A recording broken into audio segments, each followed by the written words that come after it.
un petit moment de prière. Mais nous voulons que tout le monde soit à l'église. Parce que nous allons consacrer les 30 jours restants à Dieu. Mieux vaut la fin d'une chose que son commencement. C'est important que nous puissions être là, même avec nos enfants.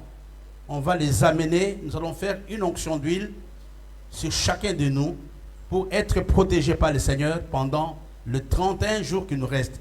Je sais que vous êtes des honorables, vous n'avez pas envie d'être dérangés en semaine, mais s'il vous plaît, soyez là vendredi. Venez avec vos enfants.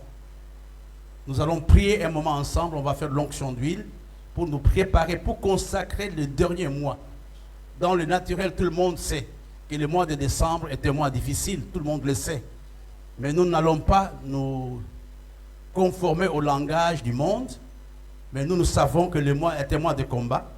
Nous allons consacrer les 30 jours à Dieu et nous allons faire l'onction d'huile, même l'onction du vin, on verra comment Dieu nous conduira, pour qu'ensemble, qu'aucun de nous ne rate le 1er janvier 2024. Ça sera notre prière, que chacun soit à l'appel du 1er janvier, que personne ne soit empêché par la maladie, par un quelconque accident, par un quelconque incident, que tous nous soyons là le 1er janvier. Je vous supplie, faites un effort de venir. Comme disait le pasteur Eddy tout à l'heure, je sais que vous prêtez souvent le temps à Dieu dimanche, mais faites aussi un effort de prêter un peu de temps à Dieu, c'est vendredi. Donc soyons là vendredi, et je vous dis la vérité, quand je vois les gens qui sont ponctuels, qui sont assidus au programme de la semaine, vous voyez que même dans leur vécu quotidien, il y a une différence avec ceux qui restent à la maison. Le meilleur endroit où on peut être protégé, où on peut trouver des solutions à n'importe quel problème, c'est la maison de Dieu. C'est la maison de Dieu. Il y a des gens qui disent, non voilà, mon enfant est malade, je ne peux pas aller à l'église. Mon mari est malade, je ne peux pas aller à l'église. Ma femme est malade, je vais rester pour garder le bébé. Je te dis, viens avec l'enfant malade. J'ai vu des gens venir avec les enfants malades pendant le ministère, les enfants être guéris ou la personne être guérie. Il y a un mystère dans l'église. Et je vous dis que nous, chacun d'entre nous a ce que j'appelle une onction personnelle. Elle est très bien, l'onction personnelle. Mais il y a une chose à laquelle le diable ne peut pas combattre, c'est l'onction corporative. C'est l'onction du groupe. Quand les gens se mettent ensemble. D'ailleurs, le Seigneur en parle. Là où 2 ou 3 se réunissent en mon nom. Et vous comprenez que la vie chrétienne, vous n'allez pas être d'accord avec moi, mais c'est la vérité. La vie chrétienne véritable commence au pluriel.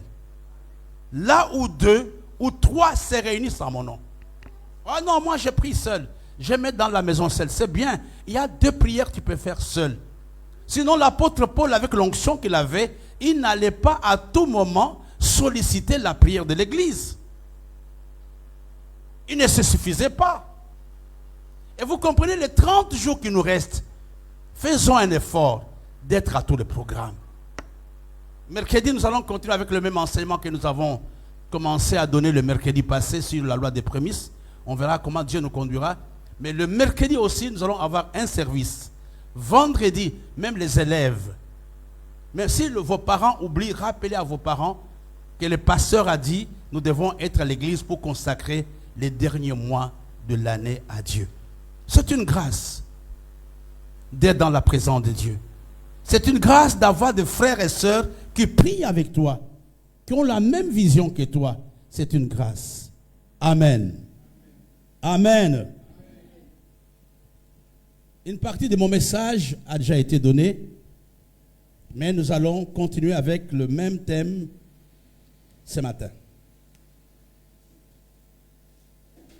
On va lire quelques portions des Écritures avant de passer au titre. Je peux vous donner les titres avant de passer aux portions des Écritures. C'est très important que chacun d'entre nous retienne ça. Il y a des gens qui me diront, mais on est en train trop de parler de la fête de la récolte. On n'est même pas en train de trop parler. J'aimerais, pasteur Eddy, lis-moi Actes chapitre 20, verset 27. C'est l'apôtre Paul qui parle de ça. Acte 20, verset 27.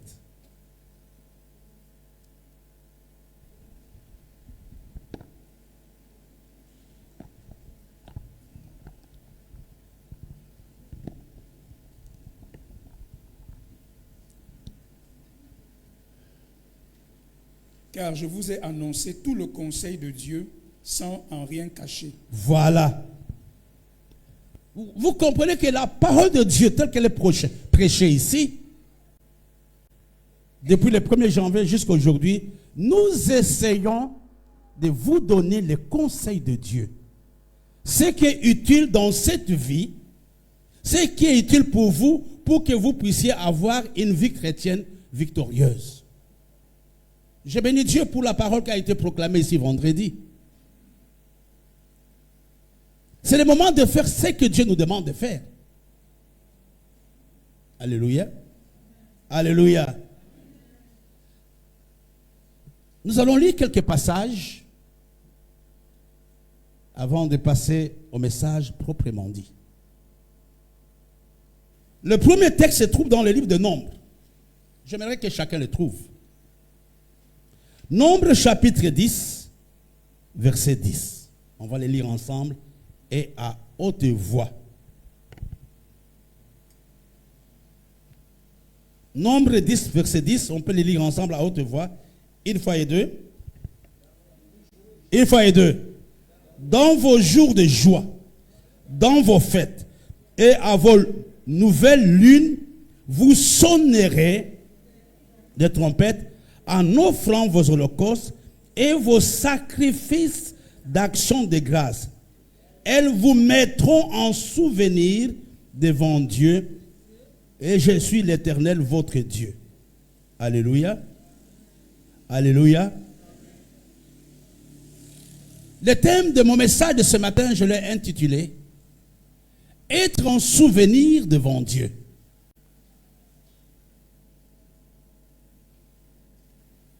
Être en souvenir devant Dieu. Dans le français simple, être dans une position où Dieu se souvient de moi. Ou encore, faire ce que je dois faire pour que Dieu se souvienne de moi. Alléluia. Vous savez, quand tu ne te souviens pas de quelqu'un, tu l'oublies. Pour aider quelqu'un, pour assister quelqu'un, il faut que tu te souviennes que la personne existe. Alléluia. Si tu ne te rappelles même pas son nom, tu vas l'aider, Marie? Tu ne peux pas. Mais ici, la Bible nous parle des offrandes d'action de grâce qui nous mettent en souvenir devant Dieu. C'est mon titre, c'est le titre de notre message de ce matin. Seigneur, je veux être en souvenir devant toi ce matin. Souviens-toi de ma femme, souviens-toi de mon ministère, souviens-toi de mon mariage, souviens-toi de mon voyage.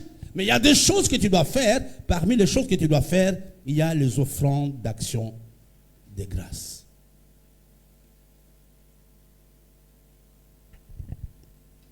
Le matin, j'étais en train de regarder un peu des choses qui se passent quand on est en souvenir devant Dieu. Il y a au moins 5 grandes réalités. Nous sommes en train de prier pour notre exode, pour notre délivrance. Je vais vous dire qu'il y a des gens, pour leur délivrance, il faut les actions de grâce. La première chose qui se passe quand Dieu se souvient d'un homme, il accomplit ce qu'il a promis. Être en souvenir devant Dieu amène l'accomplissement de ses promesses. Il y a certaines promesses qui ne peuvent pas s'accomplir en dehors des actions de grâce.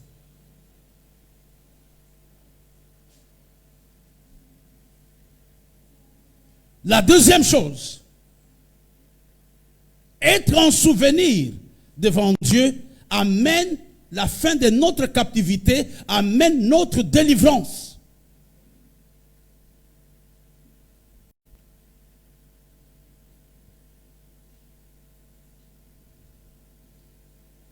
Alléluia. Alléluia. Il y a un homme qui était en souvenir devant Israël. Cet homme, on le présente comme étant le centenier dans le livre de Luc chapitre 7. Alléluia.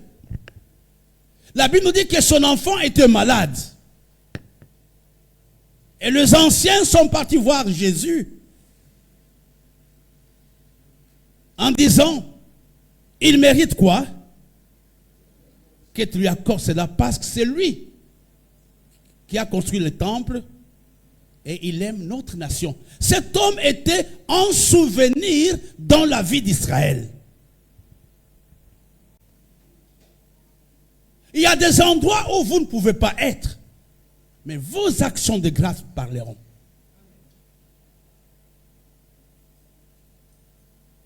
Vous savez, parmi les gens que mon père, l'archibishop, connaît facilement, il y a Marie. Si je ne vous cite pas, ne soyez pas fâchés. Mais c'est difficile que tu causes avec lui sans qu'il cite un certain nombre de gens. Même des fois, on oublie son nom, mais on dit la sœur là qui chante bien. Elle est en souvenir devant la vie de quelqu'un.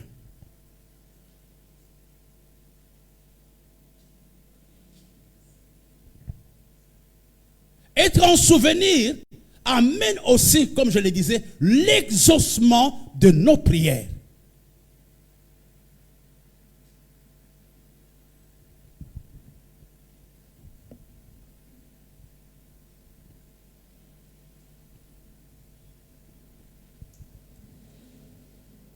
Et le dernier élément, être en souvenir, amène Dieu à agir, amène l'intervention divine.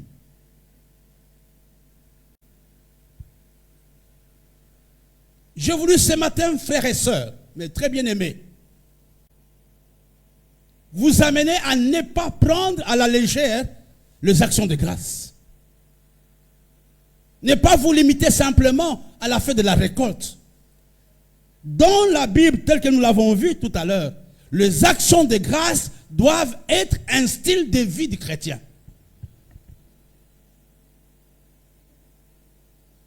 Les actions de grâce doivent être un style de vie du chrétien. Il y a un vieux chant des actions de grâce. Il n'y a pas de chrétiens de ma génération dans la salle. On disait ceci: il y en a qui n'ont pas à manger. Il y en a qui n'ont pas à manger, mais ils ont envie de manger. Il y en a qui veulent manger, mais qui n'ont pas à manger. Alors, toi, bénis Dieu pour le peu que tu as. Alléluia. Toi, bénis Dieu pour le peu que tu as. Les actions de grâce est un style de vie. Et l'apôtre Paul, pasteur Idi, aide-moi, Colossiens chapitre 2, verset 7.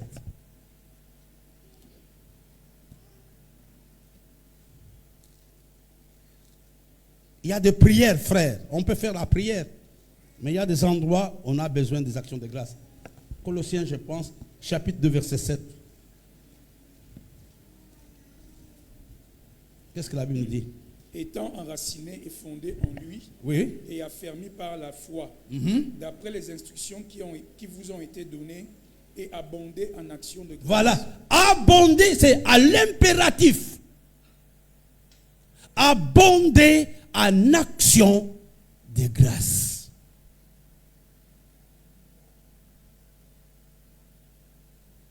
Abonder en action de grâce. Soyez excités. Vous savez, j'ai suivi les cultes avec vous depuis 9h. Je suis arrivé ici à 9h30. Et il y a très peu de gens qui ont obéi à ce que le pasteur disait. Quand le pasteur disait qu'on se lève, tout le monde était assis. Même le révérend a dit tout à l'heure, vers la fin, il a dit, on va se lever pour prier. Personne ne s'est levé. Après, il a dit, Baissons nos têtes. Vous faites du mal à qui? Vous êtes même fiers pourquoi?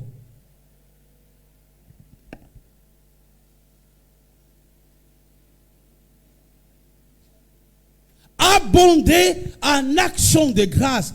Apprendre à dire merci à Dieu pour le peu qu'il t'a donné. Pour ce que tu es. Pour ce que tu as fait. Quand le pasteur reprenait la théologie de David, je me sentais très petit. Je dis, mais Seigneur, je ne suis rien par rapport à tout ce que toi tu es.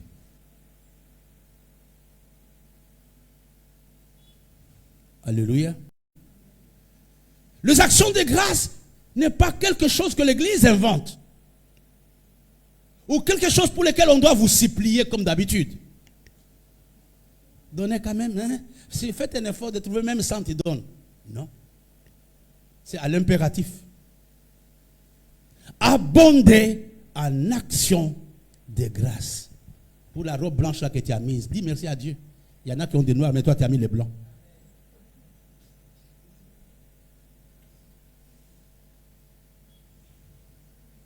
Oh Seigneur, moi, cette année, tu n'as rien fait pour moi. Tu as vu ce qui se passe à Gaza? Même pendant la trêve, les gens ne retrouvent pas leur maison.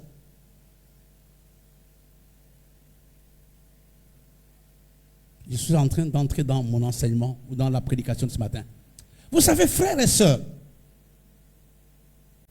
en lisant dans la Bible, je vous montrerai tout à l'heure, il y a une grande différence entre la dîme et les actions de grâce. Il y a 3 choses qui différencient la dîme et les actions de grâce. Il y a beaucoup de gens, mes bien-aimés, qui pensent que toute leur vie chrétienne se limite au paiement de la dîme. Si paiement de la dîme il y a. Mais il y a une différence entre le paiement de la dîme et les actions de grâce. Il y a 3 choses qui les différencient. Ils ont une seule chose en commun. Quel est l'avantage de la dîme? Révérende Clarisse. Pourquoi nous payons la dîme? Pour être bénis?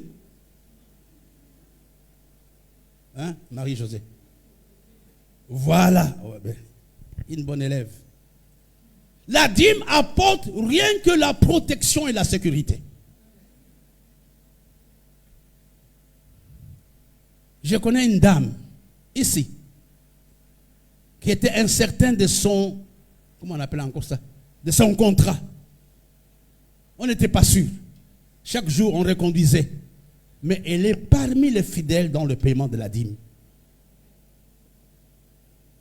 Et quand on a fait son dernier contrat, j'ai dit à quelqu'un, c'est à cause de sa fidélité dans les dîmes et à cause de ton alliance avec Dieu. La dîme apporte la protection et la sécurité. Mais les actions de grâce amènent 3 choses. La première chose que les actions de grâce amènent ou apportent, c'est la protection et la sécurité.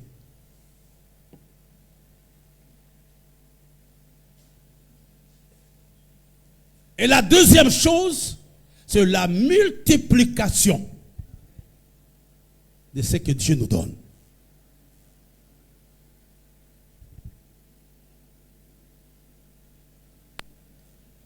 La troisième, je venais de le dire,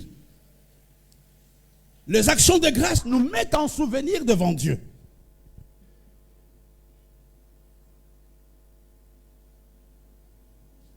Les actions de grâce sont comme un mémorial que tu es en train de bâtir pour Dieu.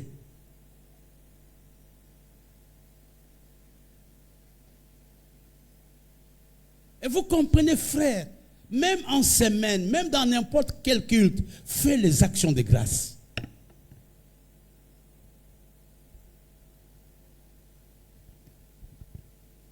La dîme et les actions de grâce diffèrent. Ça, il y a des chrétiens, quand ils disent, mais comment tu ne payes pas? Pourquoi tu ne fais pas les offrandes? Non, moi j'ai payé ma dîme. Moi, Marie-Thérèse, j'ai payé ma dîme, c'est fini. Je m'arrête par là. C'est un exemple que je prends. Non. Vous ne payez pas la dîme pour faire plaisir au pasteur. Loin de là. Je n'ai même pas besoin de vous dire merci parce que vous avez payé votre dîme. Peut-être merci par politesse. Vous faites du bien à vous-même. Vous protégez votre progéniture. Vous protégez votre business. Le témoignage de la dame dont je parle pour le contrat, ça ne s'est pas passé il y a beaucoup d'années. C'était ici, au Rocher. Quand on m'a dit le contrat est signé, j'ai donné 2 réponses. J'ai dit la fidélité de sa dîme et l'alliance que toi qui me parles, tu as avec Dieu.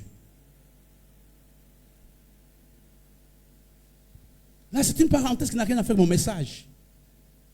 Même si vous n'avez pas de salaire, voyez le sacrificateur pour vous taxer la dîme. Et ce qui est bizarre, plus Dieu nous bénit, plus nous oublions de payer notre dîme. Nous pensons que nous, on ne doit pas payer la dîme. C'est pour les petits. Le pasteur nous a parlé de tout un pays qui payait la dîme. Ce n'est pas mon enseignement. Ce matin, je suis en train de nous parler d'être en souvenir devant Dieu. En cette fin d'année. Souviens-toi de moi. Par ce que j'ai donné ce matin.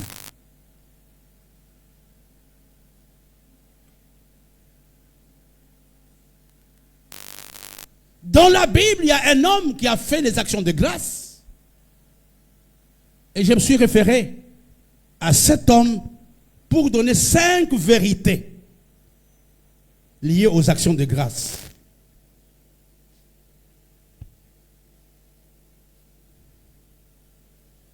Alléluia. Agréable, et l'Éternel dit en son cœur, je ne maudirai plus la terre à cause de l'homme, parce que les pensées du cœur de l'homme sont mauvaises dès sa jeunesse, et je ne frapperai plus tout ce qui est vivant comme je l'ai fait.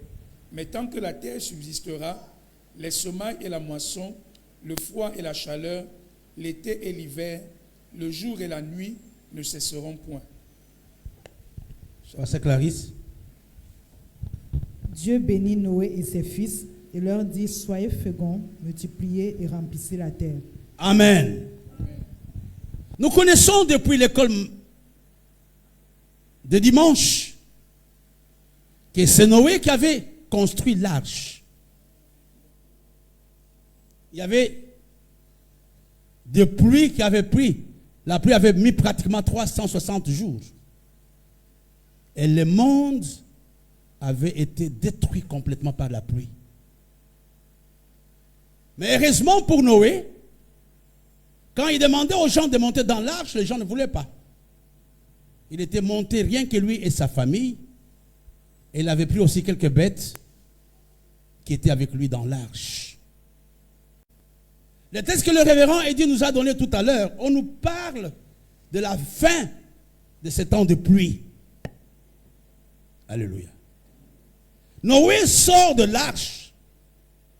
Il regarde le monde. Tout était détruit. Il n'y avait rien qui était resté. Tout était détruit. C'était la tristesse et la consolation à cause des déluges. Et en ce moment-là, lui sort. Lui, sa femme et sa petite famille. Je ne sais pas si vous imaginez ça. Est-ce que vous imaginez ça? Pendant 1 an, il y avait de pluie. Tout était détruit. Mais à la fin de la pluie, Noé sort, lui, sa femme et sa petite famille. Des pensées ont commencé à se bousculer dans le cœur de Noé. Quand il a regardé ce qui s'est passé autour de lui. Je ne peux pas m'imaginer dans quel état il était. Mais je peux supposer Noé a eu une crainte révérentielle. Alléluia. Il a dit, qui suis-je, moi Noé, d'être préservé de cette pluie. Noé prend conscience de la bonté de Dieu. Il prend conscience que tout appartenait à Dieu. Il prend conscience que Dieu avait le pouvoir de bénir. À cause de cela, Noé a fait les actions de grâce. Vous êtes très sérieux, ça va? Ça va? Je suis en train de vous parler de 5 vérités des actions de grâce. La première vérité, notez, les actions de grâce viennent du cœur avant de passer dans les mains.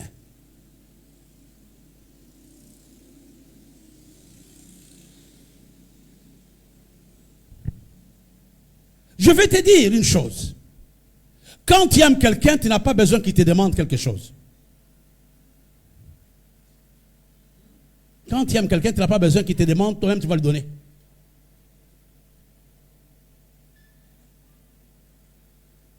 Quand tu aimes Dieu, tu réalises comment il t'a gardé pendant 365 jours. Sans tomber malade, sans dépenser ton argent. Dans une pharmacie, tous tes amis, les gens de ton âge sont morts. Martin, toi tu es encore là. Tu devrais dire merci à Dieu. C'est rare. Dans la plupart des cas, quand Martin m'appelle, il me dit, ah Bishop, j'ai enterré mon ami. J'ai enterré telle personne. Ce sont des choses pour lesquelles on devrait dire à Dieu, que dois-je t'offrir moi? Est-ce que je suis spécial plus que les autres?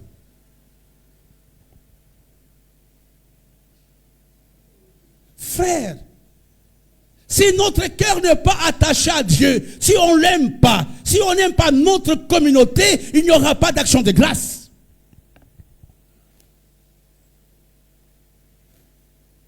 Avant que les actions de grâce n'entrent dans le même Barthélemy, c'est d'abord le cœur. Mon témoignage, c'est d'abord ton cœur. On peut dire ici amen, amen, on fait de la récolte, mais dans le cœur il y a toute autre chose. Il n'y aura pas d'action de grâce.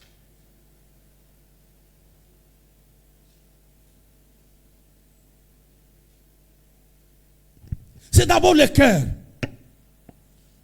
Donner à quelqu'un, assister quelqu'un, c'est d'abord un acte du cœur. C'est par le cœur. Tu ne peux pas hésiter de prendre quelque chose, donner à ton frère qui n'a rien.